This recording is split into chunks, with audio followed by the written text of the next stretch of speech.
Hey, listeners. It's your girl, Amber, and this is your reminder at the top of the episode to join our Patreon. So, we just had 3 new patrons come on over to the dark side, the science fiction and fantastical side. Huge shout out to Genesis, Kia, and Taylor. As you also know, we do a monthly book raffle for our patrons. And last month we gave away The City We Became. Jazz, The City We Became is coming your way. We were getting our nursery together, Fran, but I got you. I'm sending it out tomorrow. The book we'll be giving away next month is The Underground Railroad by Colson Whitehead. We read that book on the show. So we will be giving away that book. Not on that date. Ben, you got to update the outline. We'll be giving away that book in February, so that's gonna be great. So now, with that being said, just a reminder: if you are looking to join our Patreon, you can find that link in the episode notes, and it's just a monthly contribution. You can give $1, $2, $5 a month. It's easy peasy. Okay, let's get started with the show. Let's get this pussy poppin'. Yes, it's that kind of show. Watch me work, Ben. Watch me work. Welcome to the Sci-Fi Side under the Believe Podcast Network. It's a podcast about Black science fiction and fantasy and staying on the same page of our marriage. Today for episode 68, we'll be discussing the film Sankofa by Halie Gerima.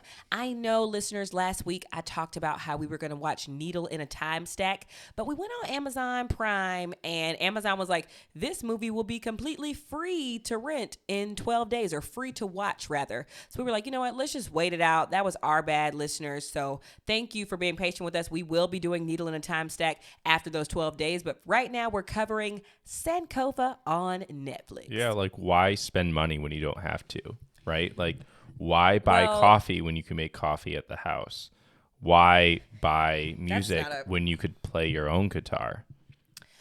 A myriad of reasons. Well, I gave you pushback at first because I was like, no, like we need to be consistent. My big thing is consistency. We told the listeners we were going to do this, and now you're switching it up when you should have done your research. And then it probably started another argument about how you're disorganized, and we probably got into a fight. But the real reason it was going to cost like $6 to rent. I'm like, well, we pay for Amazon Prime because I love The Expanse and other TV shows from Amazon. So I was like, what the fuck? Like, let's just wait 12 days. Sorry, I didn't check it before. Also, the other reason... say that one more time. I didn't check it before. And say it just one more time. So sometimes, running a podcast requires you to plan. And planning takes time. And Amber, being pregnant requires a lot of time for me, and sometimes I don't always have enough time for my passion projects. The Sci-Fi Sci is my passion project. We love having authors on. We love talking, discussing. So please support the Patreon because with that, I could quit my day job and just do this full time, so I wouldn't make mistakes with the schedule. Because not you blaming your lack of organization on the pregnancy. Oh, yeah, for sure. Everything that goes wrong in my life now, it's like I got drunk, the pregnancy. Right. Even though I'm not drinking with you. You're even currently drinking. What are you drinking right now? Sideswiped. Wait. Answer my question first, and then we're going to get to your most embarrassing story. Okay, so I am drinking a cream ale. It almost tastes like... sounds sexual. For the root beer that... AW root beer. I don't like root beer. Oh, so they made a cream soda. Cream soda was one of my favorite drinks growing up. Ugh. So this sort of has a cream soda flavor. Vanilla shit ever. I'm sorry, keep going. Cream soda, like how many people here drink cream soda? Not a lot of people. Vanilla shit is like basic bitches, right. Which in many ways I'm a basic bitch, but yes. Basic bitches don't drink cream soda. That's not a part of my basic bitchery. Okay, I'm sorry for coming for you. Now, I'm just saying, like, come for me correctly. Come for me. So are you arguing that you're basic or you're not? I'm arguing that I'm basic, but the reasons I'm basic is not because I like cream soda. That's actually what's the an reason exceptional. Why you're basic? I like Star Trek and I'm a white dude. Okay, I'll take that. Ben, so why don't you, because we didn't share this on TikTok. I made an executive decision to withhold this from the masses of the internet to I mean, spare your ego. we can still do it. No, I think the Anything moment's for over. $1. No, because isn't that your motto? Yeah. For the sake of the order, yes. But here's the thing. You were so distraught about what you did, you weren't even in the right mind to make a joke out of it and film well. So I didn't get good I had footage. some serious castration anxiety. Castration. Okay, wait, why don't so Like, just I so we're was clear, fearful of my listeners, manlyhood. I know listeners, he did not get castrated or something like that. Well, metaphorically speaking. Okay, why don't you share start to finish what you did on accident, and then we'll take it from there. Okay, so Breathe. essentially, I bought Amber a car using our money, probably mostly Amber's money at this point. And Amber was like, I really don't want to figure out car buying. So I went and spent all the time. And anyway, got a hybrid, was super excited, and got the size, the dimensions. Amber felt comfortable with it. We drove down all the way to Georgia with it. We got COVID all up in that car. It was fantastic. So this car, COVID car. we've had this car for a month, and my dumbass, after taking some friends out for breakfast, we're driving back, and I had to take a shit so fucking bad. I was starting to feel a little anxious, so I went to park in our garage. And we live in a fucking city, and we have a garage. We have a parking spot, which is really unheard of, really in our neighborhood. And we have it's a rare thing. So super grateful for that. And when I go to pull in, I scrape the car, and Amber's like, and I'm like, all right, well, I need to back out. And so when I back out, I just crunch and rip out the passenger side mirror. And I'm like, oh, fuck. And I'm just like looking at this dangling thing. It's like a broken arm. It's just like a tooth hanging out somebody's tooth mouth. hanging out someone's mouth. It was awful. And I'm freaking out. And I just stand there with my hands like clasped on my head, just staring at this thing, being like, I'm not fit to be a father. And how did I respond, Ben? With support, love. You were super, super chill about it. But then the only annoying thing is you're like, okay, let's actually create a funny TikTok video about this. Where I sent you to the grocery store and you accidentally and I was like, I am so embarrassed. Yeah, I don't want to see all. I think now, like, anything for a laugh. I get it. Like, this is how you make money. This is your full-time fucking job. We should have, And it actually happened. I was like, okay, Ben, I know that you're really upset, but you immediately started laughing too when it happened. I did not. You thought it was funny, which was helpful. I said, okay, Ben, you know what? I'm safe. The baby's safe. You're safe. We just hit the car. We're going to get it fixed. Are you okay? I said that. Yeah, you were super. And then I was like, and now, before I start crying, let's make this a funny video. Because that mirror just went crunch. It ruined my whole fucking day. And I started calling you Captain Crunch. Yeah. And then, but you could not even. I just was so embarrassed because I'd spent all this time finding out the right car. It was, the market price for a hybrid has shot up because there's a lack of microchips being produced, and so I paid more than I should have, but I believe in the mission of not destroying our world, and so I really wanted an EV. That's going to be the next step for me, but I was like, all right, I will start with hybrids anyway. Just a lot of part of my personhood was just manlyhood was just attacked by my idiocy. And now you're kind of in this place where you don't even want to drive. Yeah, I was like, we went out. We went and got some food today. Amber looks fucking gorgeous. She got her face beat by a great makeup artist. And when we were coming back, I was like, can you just drive? Can you be the one who parks it in the garage? It's traumatic. But you'll get there. I thank you for being vulnerable, and we'll get through it. Like, if nobody got into an accident, like, it's gonna be okay. Yeah. I feel like that. I feel like pre-pregnancy Amber would have been like, so like I would have been a kind of a cunt. But I feel like now that we have a kid on the way, we're gonna have so many things that are gonna be destroyed and colored Yeah. on and broken and flipped and Sure.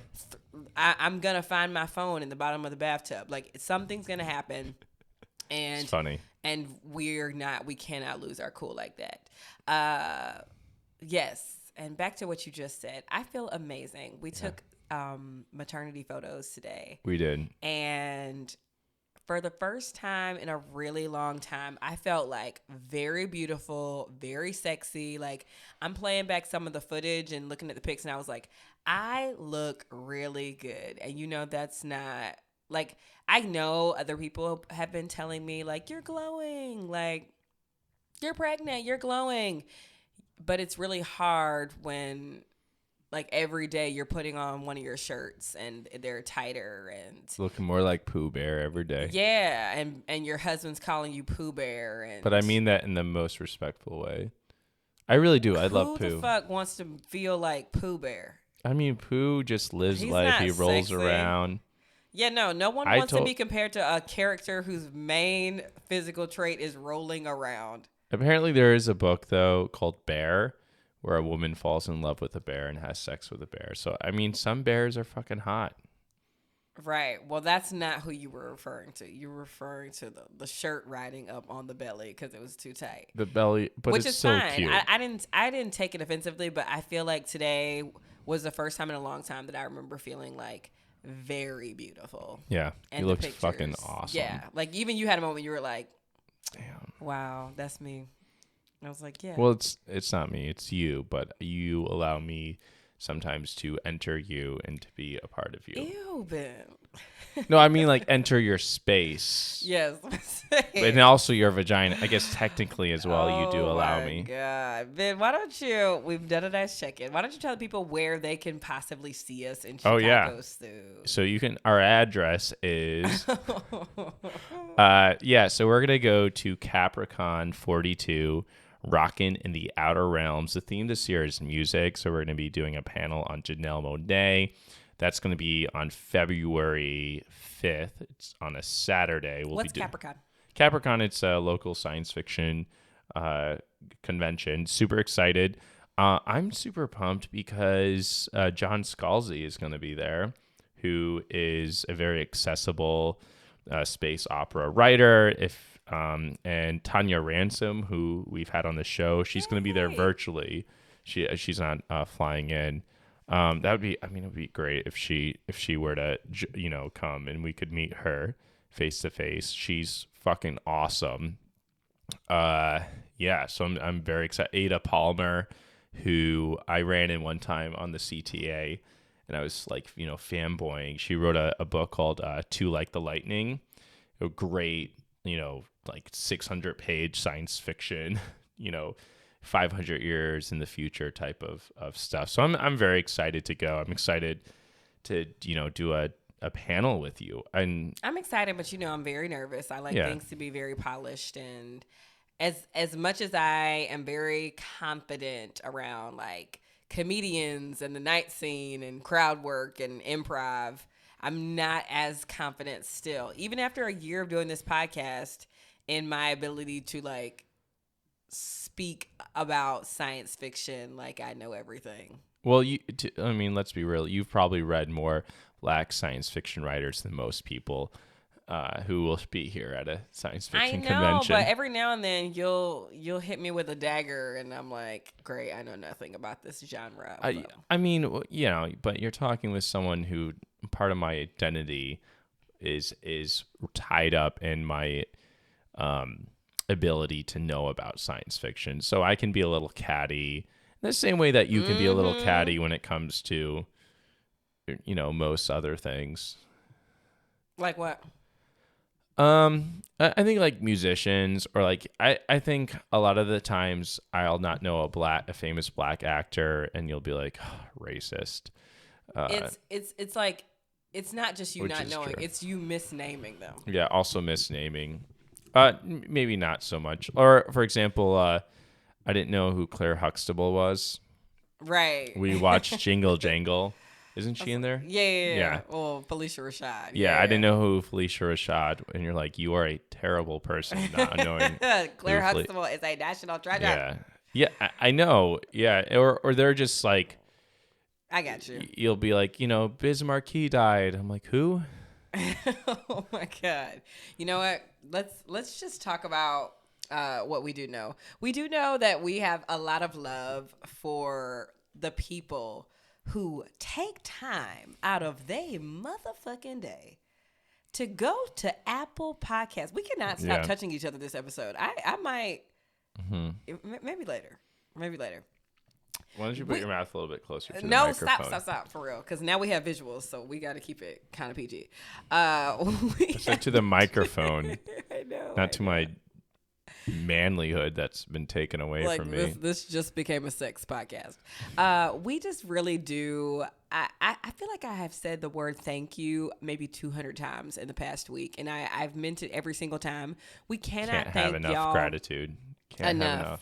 For the things that you do to support us. And one of those things is writing Apple Podcast ratings. Literally, I know it takes time out of your day.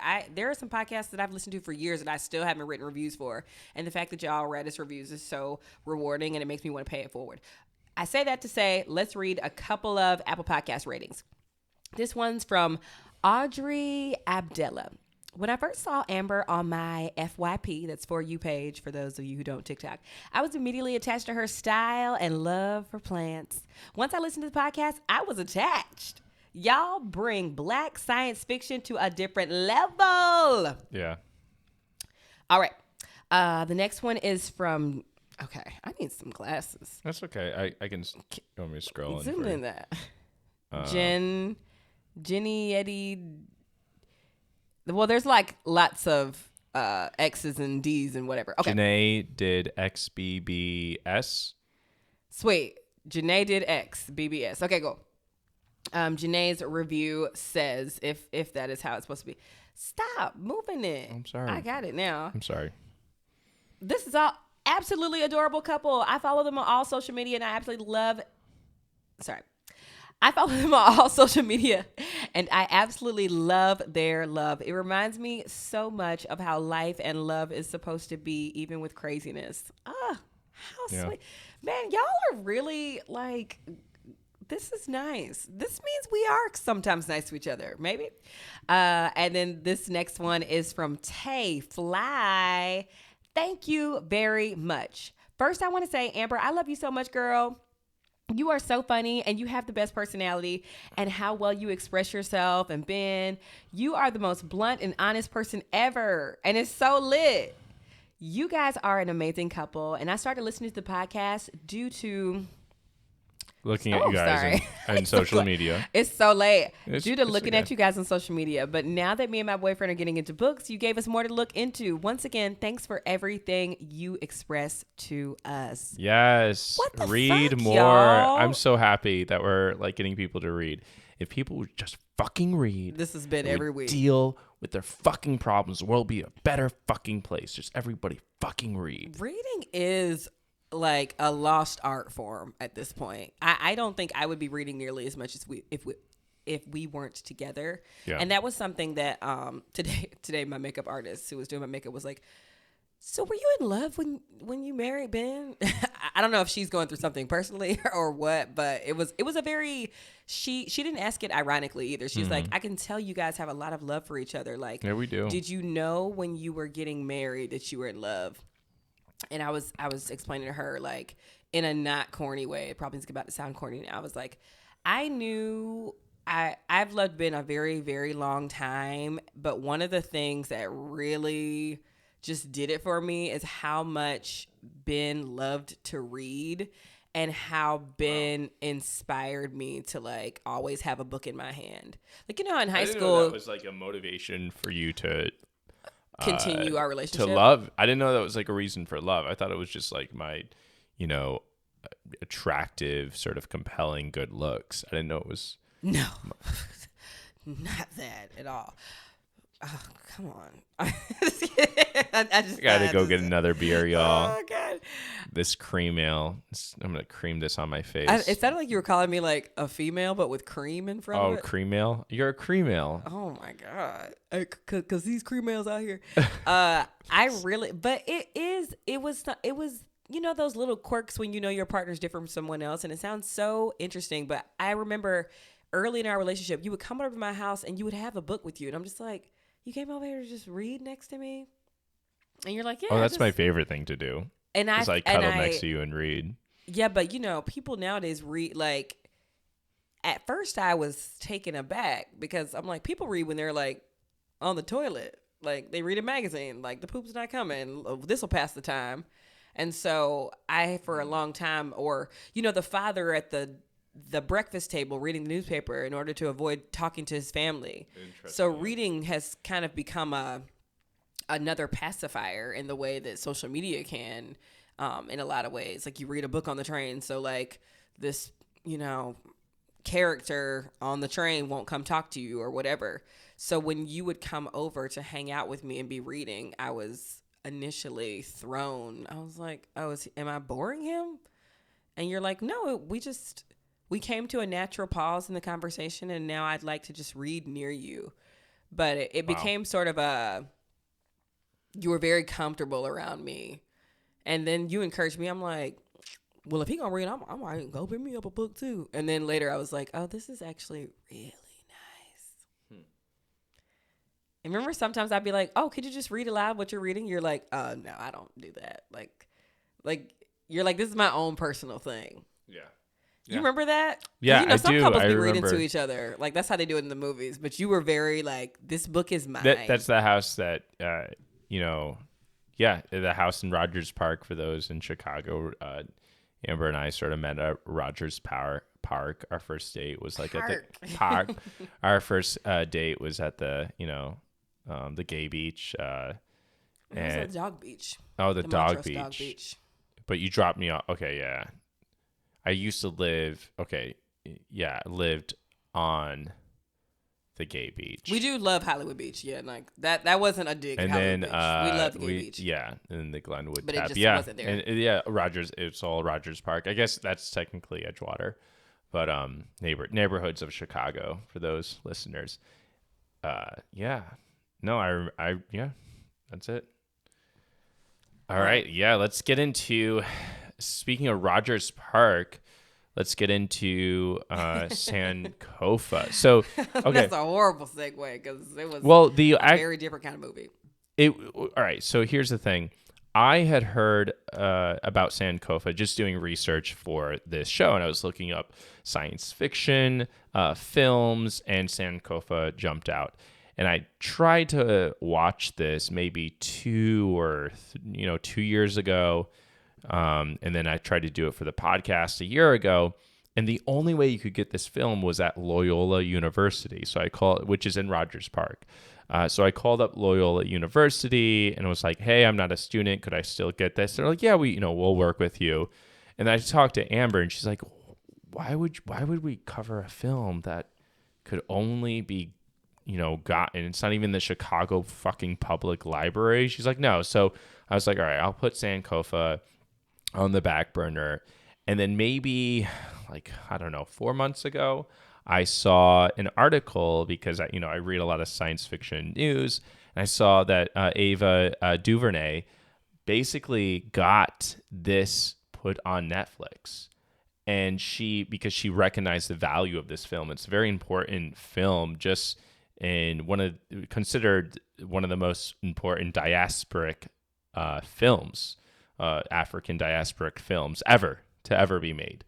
And it's like up there with Roots and Roots was a TV show. So I think that's like a movie too. No, TV show.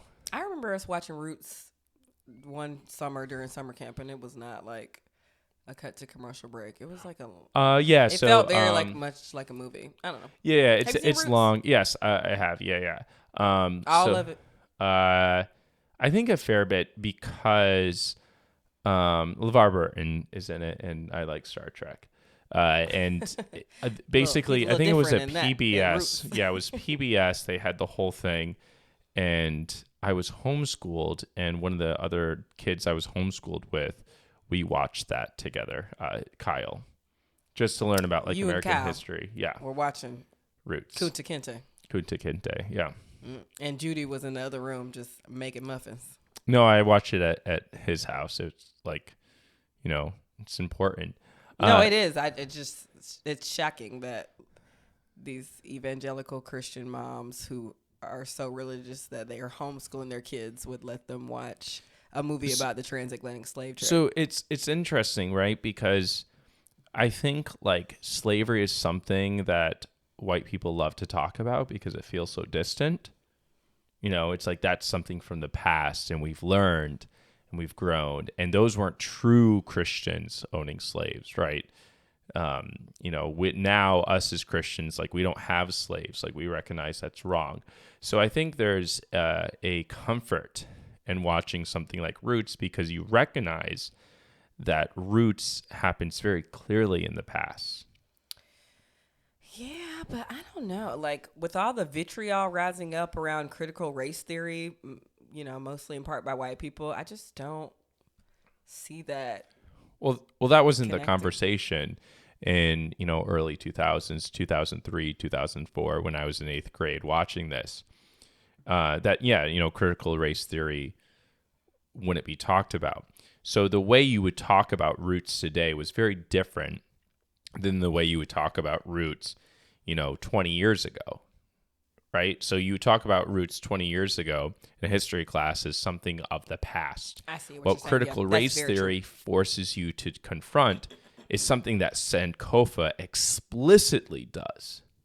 Like Sankofa does a very unique thing in the sense that there is this merger between the past and the present. Correct. Which is the fantastical element, where Roots is very firmly grounded in the past. And I think when a film is very firmly grounded in the past, something like 12 Years a Slave or, Roots or anything, any slave narrative that's of the past, then you can just see it as an artifact of the past as that influence the present. Right. And so the way Roots would be taught today would be like, let's look at parallels of things today. Let's look at the prison industrial complex and how that is a mirror of what was happening in Roots. Yeah. Whether it be, the whipping scene, the famous whipping scene of Roots, and then you would cut to a scene of men being beaten in prison, right? Like you could see that parallel. That's what critical race theory forces people to do. Yeah. So it's a mindset. It's a mind frame. Which is no shock that Ava Duvernay is the reason that this got put on Netflix. Exactly. With the success of 13th and exactly other documentaries. Yeah, and I mean it's just I think for total spoiler warning, but also trigger warning, rape, violence. It's a disturbing film to watch. It is, which we did not know. Fully anticipate. I think Ben knew, but because Ben is really good at making our outlines and things like that. But when we went from, it was a shift for me. I will say it was uncomfortable watching this film. Not only is it 2 hours long, which is a lot, to the millennial who scrolls on TikTok all day, but I was fully prepared to watch Hamilton's Leslie Odom Jr. and Cynthia Erivo and, not in Harriet in this. Yeah, we're Needle and Time Stack. More of like a love story. So when we pivoted from like a campy time travel film to slavery, it was a little jarring at first.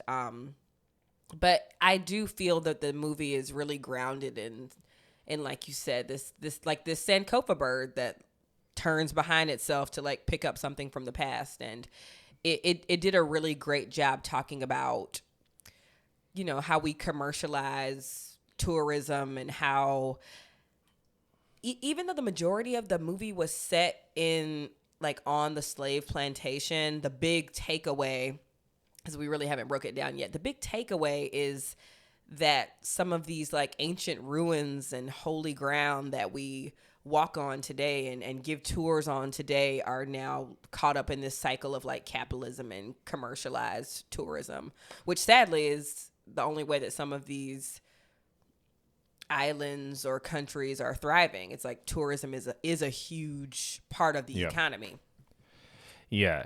So yeah, I can jump into a summary. So it's it's about a Black American model, Mona, who's doing a photo shoot in Ghana at a castle that was sort of like the last jumping off point before the transatlantic slave trade. I thought she was Guyanese. Like she No, was a model from Ghana, and they were like filming in Burkina Faso or something. no, she's American. Because at one point, when they try to drag her away, and she's like, "Oh yes, yeah. you're right." Okay, Shut me up. I'm sorry. no, it's okay. So basically, what happens? She is doing this photo shoot, and she's confronted by this holy man and musician, and his name is Sankofa, and he says, return to your past, and essentially, it's sort of implied that he almost like transports her or curses her to go back in the past. So after she's doing her photo shoot, she sort of jumps behind this tourist guide who's showing this old battleground and talking about how this was the final place before slaves were sent away. And she goes into this little dungeon area, and she wakes up, and she's been transported back in slavery times with no memory of the present.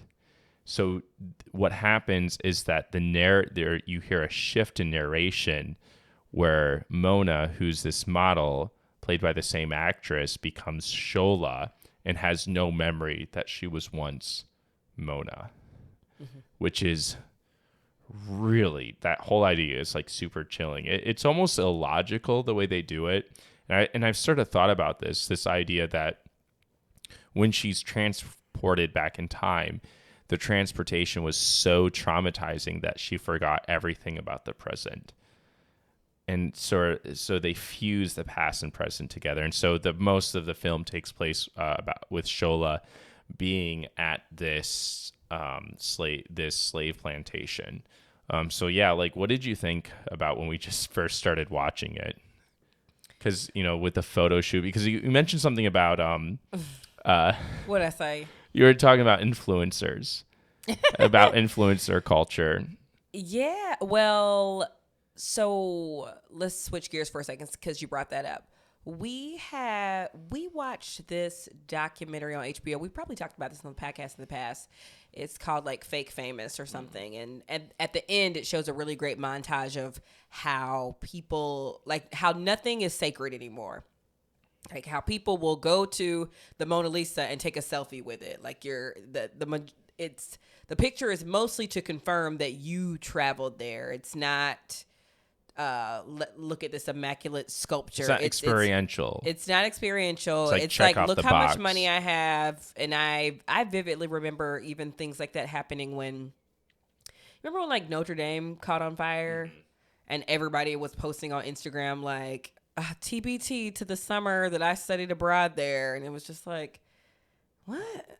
This building is burning. Like compared to like my artist friend Jeremy, who literally drew a Nickelodeon inspired rendition of the Notre Dame because he was so traumatized. He didn't, post about it. But I think you're talking about two very different reactions, which is this reaction of how can I embrace this and, think about it in my own terms, and which how is can I remind people that I had the money to go. Yeah. To or compared to someone else who's like, to show off that they, have been to this place. All right. Right. So this film sort of tackles like when we go on these like, when we go to places where there's been a lot of blood spilled and genocide and we take our phone out and we go, and so it does a really good job of addressing that. And this film was made in the 90s. So as you can imagine, like that's definitely happening now, but I guess the people who live on these lands are like, this is one way that our country really makes a lot of money. Like people want to see all of this like trauma and pain and storytelling and they're invested in it, but they also want pictures of it so they can post their like incredible influencer post with, the caption and the reflection. And I get it because I'm sure people are looking at like, bitch, you post on Instagram every day. And I do, but Yeah, there's this nonchalantness when we're introduced to this like tourist guide, the way he talks about the slave trade, right? It's very like this happened, where you're just making me think about visiting Yad Vashem, which is the Holocaust Museum in Jerusalem. And when I went there, it's a very like it's designed to be a sacred experience to an extent in which the Israeli government they'll literally take foreign diplomats there and then they'll like take them through this Holocaust museum and then they'll immediately start talking to them about, making a trade deal or something. like after putting you through this like emotional, emotional, almost as a level of manipulation. Anyway, point being said is like you don't take pictures at Yad Vashem. right? Like you don't. There's some really disturbing things I just don't want to talk about on this podcast. I think we could get distracted about talking about the Holocaust.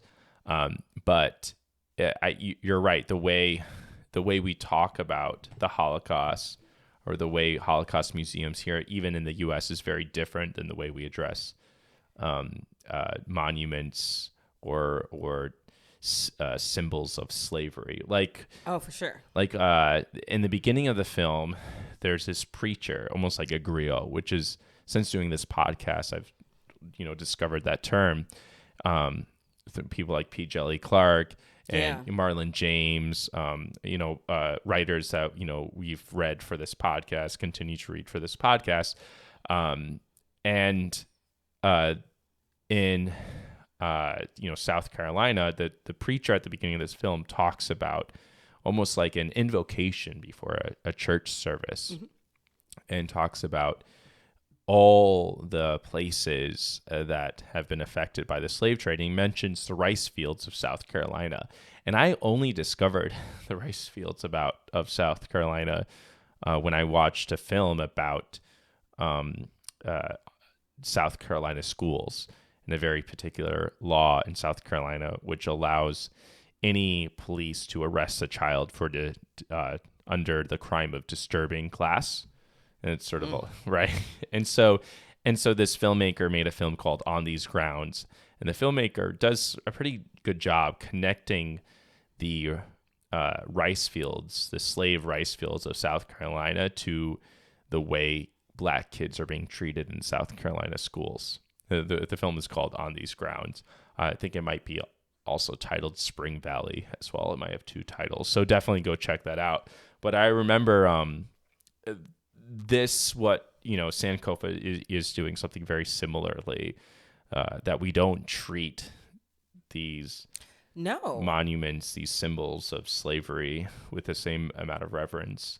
And, to sort of just like zoom that out even more, I was talking to you about that in the car today. It's like, what is sacred now in general, with a camera in your pocket? Like back then people, like, you had to buy a really nice camera or whatever, but right now every person walking around for the most part has a phone, has a button to record, has an ability to take pictures. And so, with this whole car situation, like, you're like, I'm feeling very insecure that I just hit our car, and you want to like show this to the world. Like, obviously that's not as like grand and as traumatic as slavery, but I can feel that happening. It happens to everybody. It's like we'll have an intimate moment, and I have to sort of make a decision in my head of like, oh, should I capture this? Should I not? Like, we are filming our lives, but I do want to keep this between me and Ben. Like, what still is gonna just be ours? Yeah. Yeah. No, agreed. And I think, however, at the same time, there are things the U.S. decides to keep more sacred than other things. Of course. And that's, unfortunate. There is the one scene. Yeah, go ahead. Yeah, the one scene though, like we're getting close to like halfway through the film, and it sort of just follows the day-to-day life of slaves on this plantation in a way that is incredibly respectful. Like I read a great review by actually a Chicago reviewer that sort of blew my mind, Robert Daniels. And he said there's a thrum, quote, a thrum with a reference of the ancestors, like a thrum of the reverence for the ancestors within this film. Unlike, and he makes a comparison with Antebellum, which is a film we covered on this show.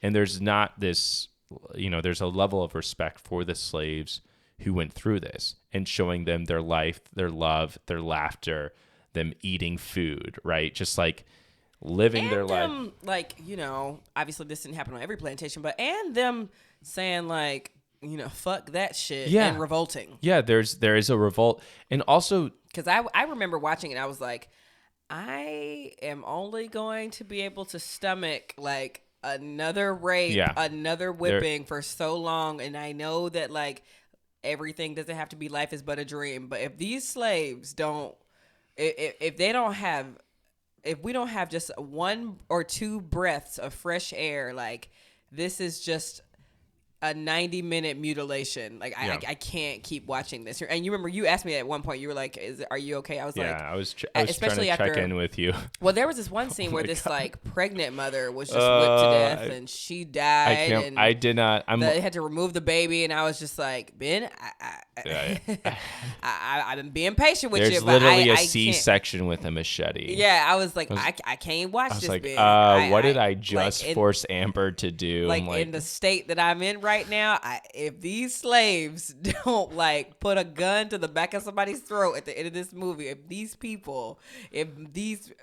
these stolen Africans, like my ancestors, don't have like just a moment of retribution, like I cannot like you have to go look up for me that they had a moment, please, because this is really hard to watch. And I know that we have to watch hard things sometimes, but I mean it was it's hard to get through. I'll be honest. That scene was the most intense because the pregnant woman being whipped to death, she attempts to escape because the narrator Shola, who is also Mona but doesn't know that she's Mona, is narrating and saying that this woman wanted to have her baby in freedom, right?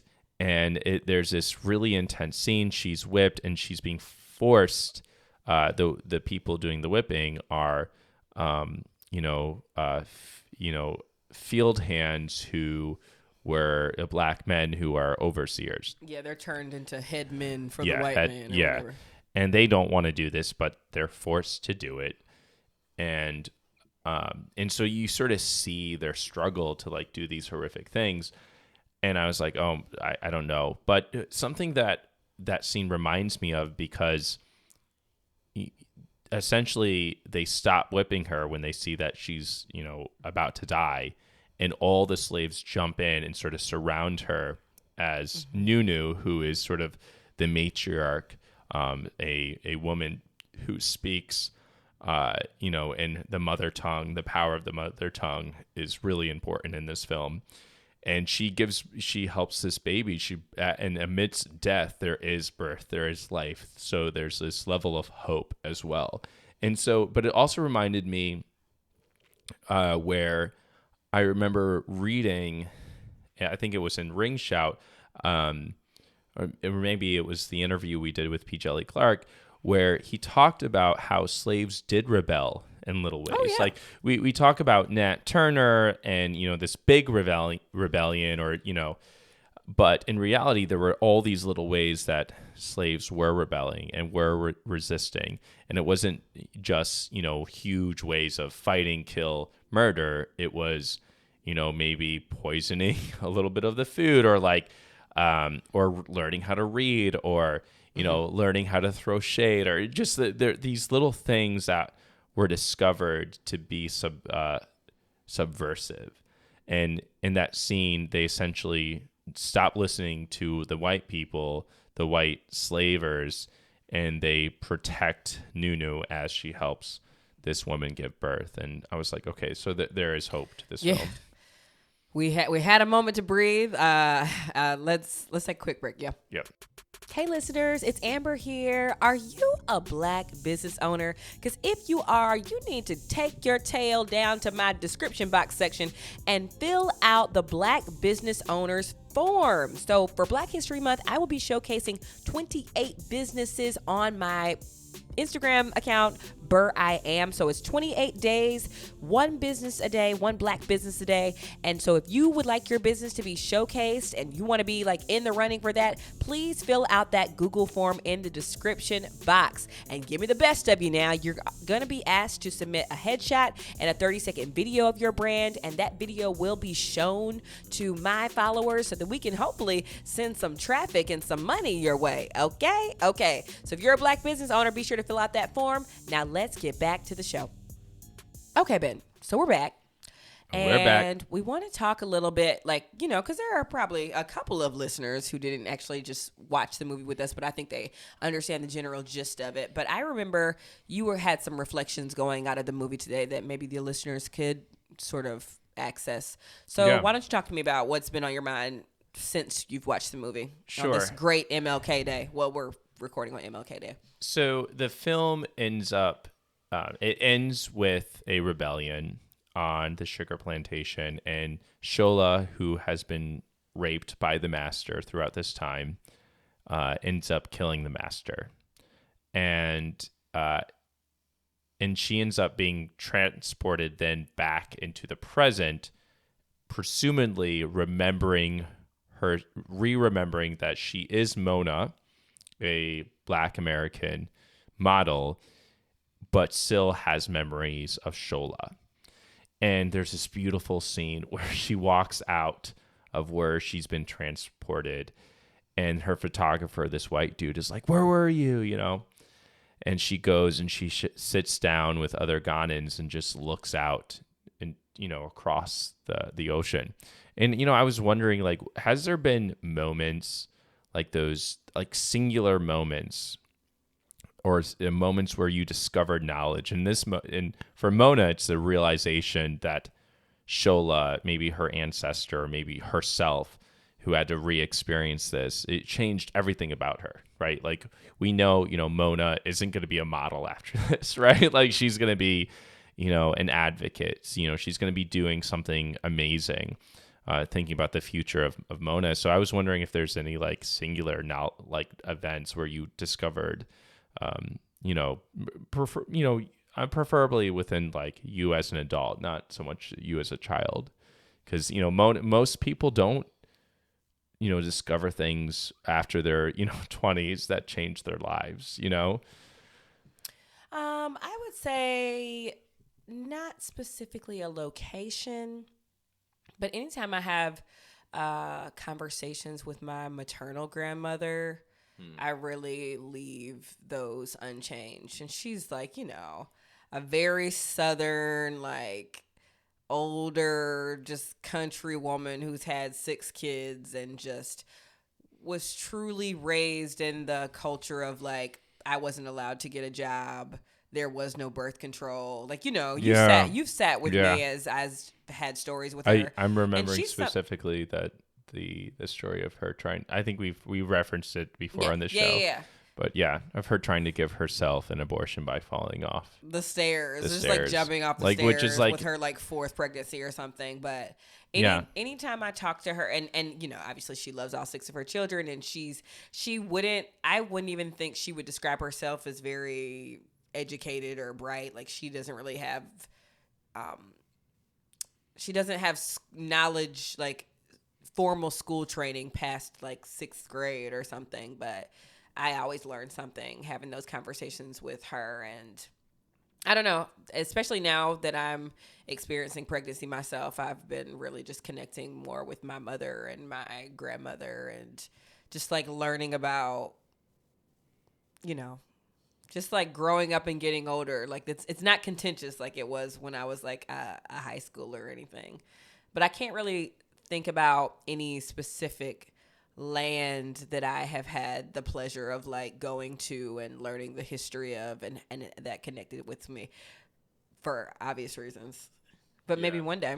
Well, I wanted to ask you, like, would you ever be interested in going across like the west coast of Africa, Oh, I hitting would love to like do that, man. My goal is to do like a 23andMe ancestry and then like find my country of origin. And like one day when I just like literally have disposable income, I would love to I just. mean, we could do that. We We don't can have fly. We could go to Nigeria. We could go Ben. across the Ivory. We I could go got. I'm to carrying you, Ivory Coast, child. Nigeria. We go. We could go to Ghana. Like that's possible. We can do that. I know, but I would like to specifically track as best I could, as best as history This papers specific location. Okay. Yeah, but I definitely want to go to an African country in the next, hopefully, 2 to 3 years, for sure. Our doula just came back from Ghana, and I just can't wait to talk to her about everything and pick her brain about birth workers there.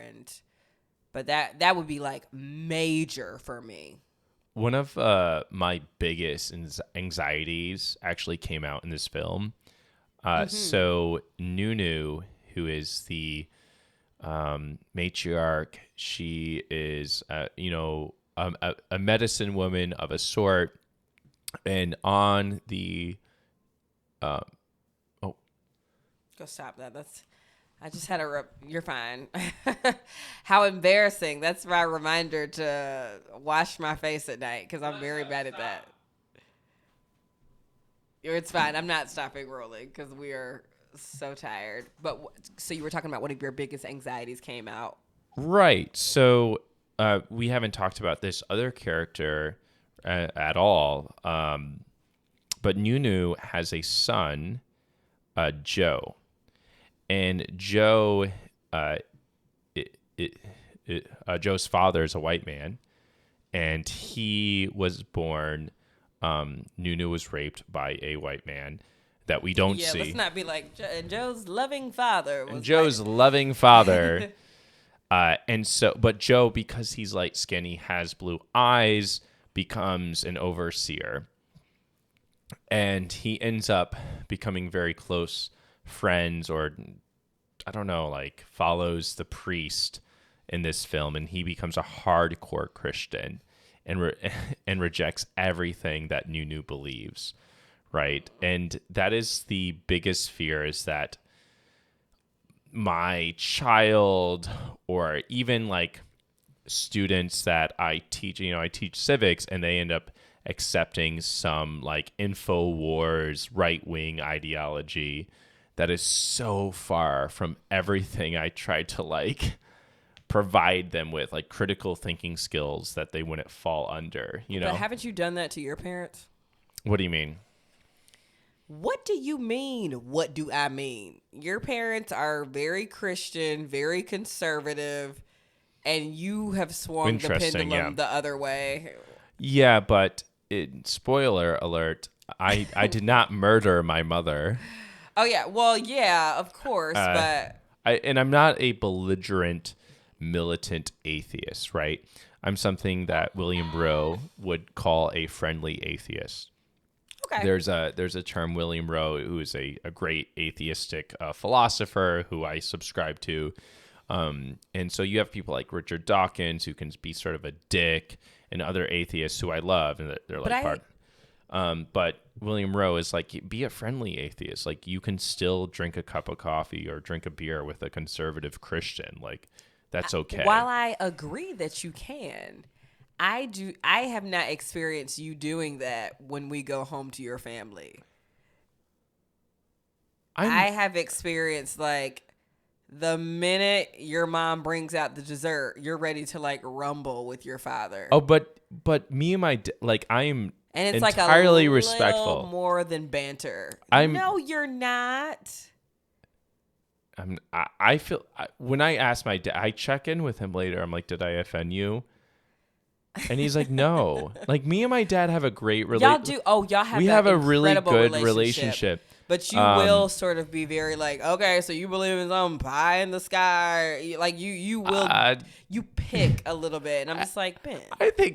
But I do it in the same way. Where I'm from Long Island. Troll him. And so people from Long Island, and my family, sometimes the way they say things is interpreted, it's not, Southern hospitality in any kind of way. So I think like maybe what you're picking up on is like a cultural difference and that you're not sensitive to.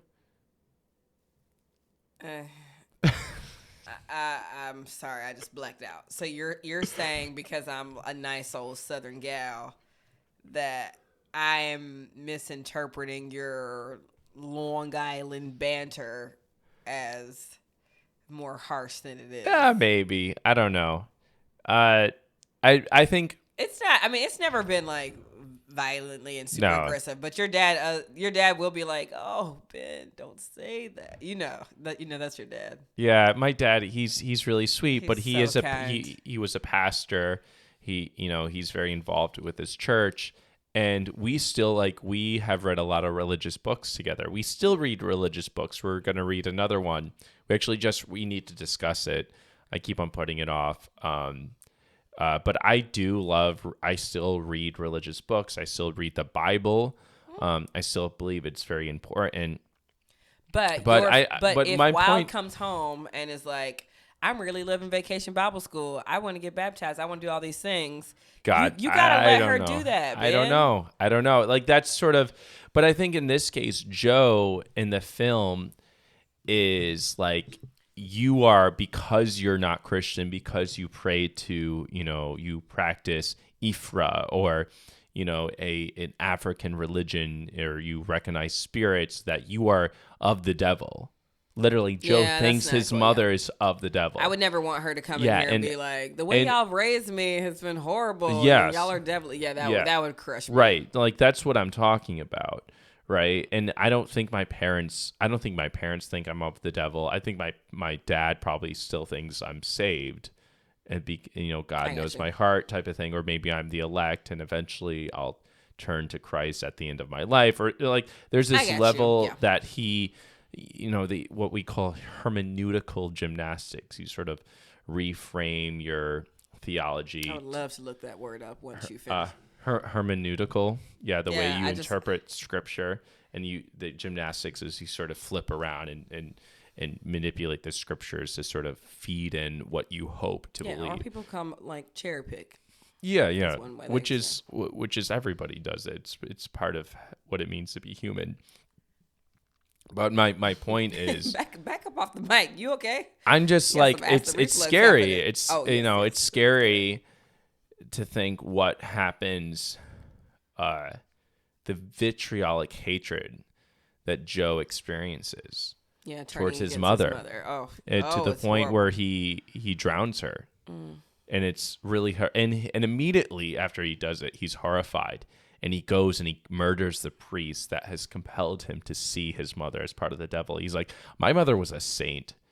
And it's so Well, that's powerful. The thing about Joe. It's like, he was brainwashed by a priest, and so manipulated. And so we're hoping that if, God forbid, that ever happens to our child, I'll be able to point the finger and put a hit out on somebody. Is what I'm saying. Damn. You never know. I've heard it's hard being a parent. I'm not above putting a hit out on somebody. So I wanted to ask you, when would it be appropriate to start teaching a child about the evil of humanity, or like the terrible things of humanity, like slavery? Explicitly? Slavery. I would recommend before second grade, because you remember my devastated by Harriet Tubman story, which I've told several times. But if you're new to the podcast, like in 30 seconds or less, I found out at school about slavery, and it was not fun. And I had white friends at that time, so I was just looking at everybody like, you all knew about this. And even I went home and cried to my mother, and I was like, this is going to happen again. Like, why did you tell me this happened? Like, it was devastating. God. So I think every black person has a story of like when they discovered that they were black. Like, we all knew our skin was black, but the implications of being a black American. And so it is my hope that as soon as she can walk. We'll start getting to it. We'll be like, let me tell you that the world is a little bit crazy. The other thing that this film... Oh, you want to talk tonight, huh? Yeah, I do. We're at 59 minutes. Okay, and yeah. You're like, and so... I mean, no, you're fine. the Sankofa, it's a great fucking film. It asks more questions than it gives answers to. Mm-hmm. But the other thing it sort of explores is that... But the other thing is that I'm carrying your child. And you got to go to sleep. Almost... Okay, all right. So, but go ahead. Let me get into this last bit because I want some listener engagement. Like, write us questions, write us, great reviews, send us questions, write us... Still listening. Write us reviews. Did I say that already? Yeah. All right, so... Lastly, you should say lastly. So many lastlies. Drunk. That's why you talking. That's why I need to cut your mic. All right. So the thing that the Sankofa, which is the name of the bird, but also the name of the man who's the guardian of the sacred ground, he sends Mona back to experience slavery as Shola so that Mona can learn the trauma. Right now, with our future technologies, even like, role-playing games, people can go and play as a cowboy in Red Dead Redemption 2. In a video game. In a video game. You hear where I'm going with this? I smell what you're stepping You in. hear what I'm going with this? And the film almost implies that for you to really understand this, you have to go and experience. And yet we can create virtual experiences. And recently, Imaginary Worlds, great fucking podcast. It's like NPR, but for fucking nerds. They did this whole thing on role-playing games. And one of them is you could play within the world of the antebellum South. And it was created by a Black creator. And I keep on thinking, like, is that a way for people to like learn about trauma in the same way you can go and you can read 12 Years a Slave? You can read this book. You can read about slavery. So what do you think? Is it appropriate to play video games or because I can't really think of anything. It feels cringy, but I think it can be done if it's done correctly. Like, it cannot be one of those games where people can talk to each other over the headsets. Like, you know how there are some games you can play, like, solitary, like Slave virtual reality sounds like bat shit crazy. It sounds fucking yeah.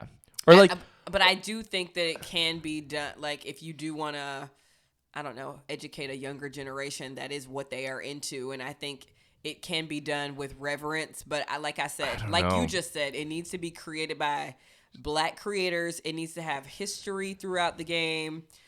And it needs to not be like, all right, if you just revolt tonight, slavery will be over and you win. Like, it cannot be that, because then people will internalize like, well, why didn't slaves just revolt? Like, that would have been the end of all their problems. It's like, this is where the miseducation is beginning.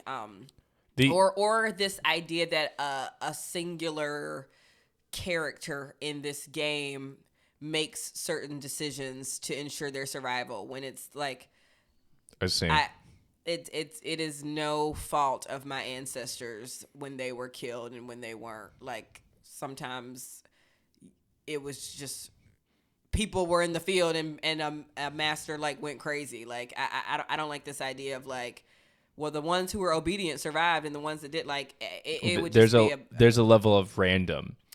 Yes. There's a randomizer factor, which is were part of board gaming. Yeah, or you were randomly victimized as a rape victim if you were a woman. Like, there is no, like, playing as a different gender in the game would mean different things. Playing as a different skin tone in the game would mean different things. So it would just get off the rails. And I think there's a way to do it without maybe like playing.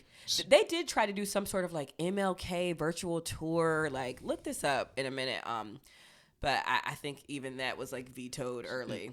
The reason I bring this up is that there was an RPG that was created that what is a role-playing game. Role-playing game. Okay. A tabletop RPG dealing with slavery, and they're like, okay, the question was, is this okay or not? And what I keep on thinking is like, whenever someone made a tabletop RPG game of Holocaust, and like you're a Holocaust concentration camp and you have to figure out a way to survive and not be sent to the fucking ovens. Like of course we wouldn't think about that as a game. We would never think about that as a game.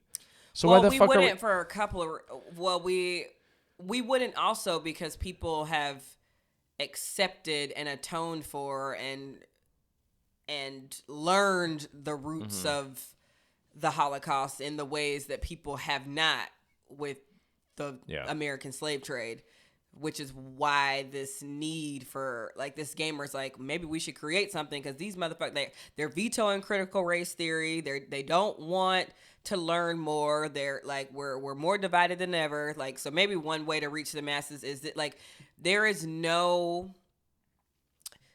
general consensus about the Holocaust that is not the case in the States. Yeah. Like when you still have people rocking Confederate flags on their T-shirts, like, you know? Yeah. So it's...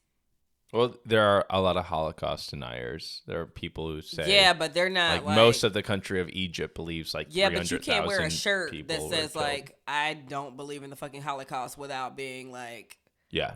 Whereas you can wear a Confederate flag shirt in the U.S. in certain like, regions and people are like, whatever. It's heritage or whatever. Like you will be shamed if you do that with the Holocaust, you know, in the U.S. and like I or like even like the reparations, like right, like it's very different. So I think it's like while this is very well intentioned and it's seeking to reach maybe a younger audience, maybe a denier of sorts, it would go up in flames because people would be like, see, if the slaves just knew how to swim, they would have been able to swim to the north or whatever. It's just like, I don't want to hear any of that bullshit. Yeah.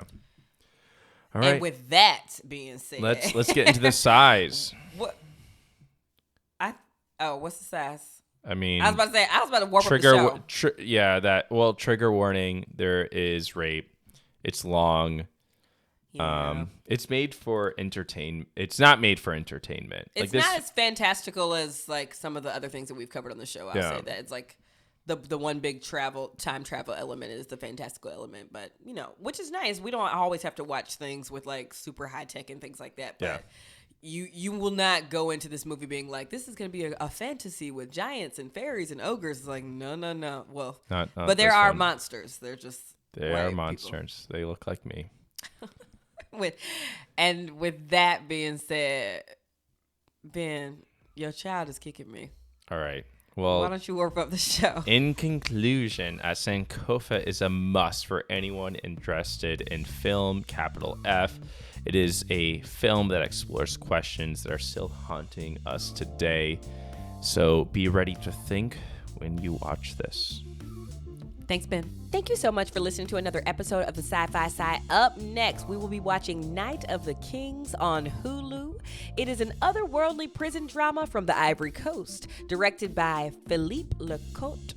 Please, I hope I didn't butcher that. So be sure to watch Night of the Kings on Hulu, and we will see y'all next week for the show. Bye, y'all.